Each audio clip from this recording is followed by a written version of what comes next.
It's a wonderful evening here in Virginia, and I just want to share something real quick as an illustration. I was talking to a couple professors at different times in seminary about the great debate over C.S. Lewis.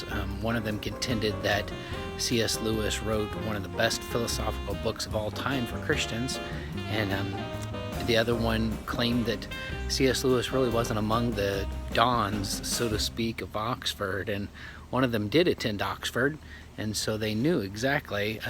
The one who contended that he wrote the best philosophical book, that was Mere Christianity, and I've read it. I believe it is just a tremendous work if you look at it from a philosophical standpoint. I know people look at it and look for more scripture and everything because that's what we're used to looking for, but C.S. Lewis didn't write Mere Christianity in that way. He wrote it for the greater academy, so to speak. But when I talked to the other professor about why C.S. Lewis wouldn't be considered among the Oxford dons, he was kind of sad about the idea, and he explained that C.S. Lewis just almost blatantly refused to write to the academy, refused to write to a higher level, and because of that, he fell into kind of an area where he really wasn't as respected as he could have been. He wrote really well for us, for those of us who have grown up.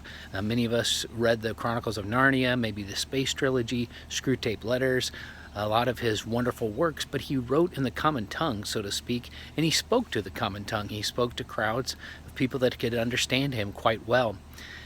And there's nothing wrong with that. We all can be grateful for that. I can be eternally grateful because my oldest son basically came to a knowledge of Christ at the stone table when Aslan basically came back to life. That was one of those moments that helped him encapsulate the faith and help him understand the faith with that object lesson from C.S. Lewis in The Lion, the Witch, and the Wardrobe.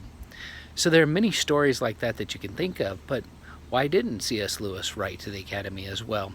Why didn't he write basically to those who were higher up, so to speak, and exchange ideas with them? Wouldn't that have affected us as well? Isn't there a trickle-down effect in education that would have occurred because of what C.S. Lewis did? I don't know. I'm not an Oxford don. I haven't been to Oxford, but I do know this. There are things in our lives that we give away freely. There are things in our lives that we share with others. And then there are times where we look at all that we're doing and we realize there's no return. There are times where we realize there's not only no return, what we're doing is being despised. And I'm not saying that about myself at all right now. I have said, though, at times from the Proverbs, that there are times where I wonder if I'm just casting my pearls before swine, so to speak. In other words, just giving out your best jewels and people turning around and not respecting that and trampling over that. So, with that in mind, I'm just letting you know that I typically have a little bit more difficult time after 2 master's degrees. Sometimes the simpler I try to make something, the more complicated it becomes. And I'm used to footnotes. I'm used to looking up articles or looking up books. My books are in storage right now because we are transitioning, but I don't have those books at my fingertip. I'm the kind of guy who can have my library surrounding me, and I can pretty much turn around and pick a book off the shelf and almost pick the chapter of the quote that I want to use when I'm kind of in a groove and I'm working with my books. I can also look up certain articles by certain people and know kind of an idea of the ballpark of what I want to look at before I even start searching. So I'm kind of mentally, I work kind of in the academic modus operandi, I guess I could say. So what does that mean? Why am I saying all that? I'm saying that whatever your gifts are, they're worth something. Whatever you're good at, it's worth something. And if you're just giving it away, I'm not saying that C.S. Lewis gave everything away. I know that his estate and everything that he's done, his children and everything have been blessed by what he's done. But he popularized something when he could have also given back to the academy in great ways, from what I've heard. But I just want to say that there are ways that at this point in my life, I feel like maybe I don't want to always be giving away, sharing constantly with people things that I've learned that's taken me tens of thousands of dollars to learn. I want to find ways to invest in the future of my family and in the future of myself, propelling myself forward into what God has for me. There are ways that you can support us. It's simple. I mean, you can read my vlogs or blogs, but whenever I put a video on like this one, if I put this video on my blog at pathos.com/blogs/JCIngle, if I put that all together and put a video in there, that costs me hours of my day. If I also take that video and make an audio of it, I launch it onto SoundCloud.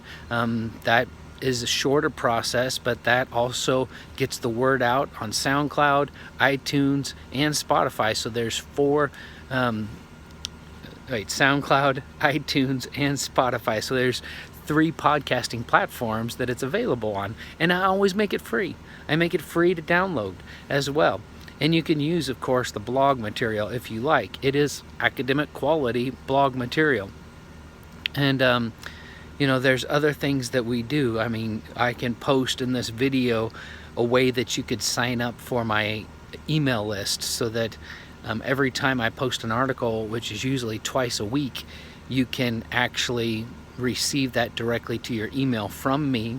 That way I can track it and at least know who's participating. You can also do that through Pathos, through their website, but I'll have your information, and then once a quarter I send out an email.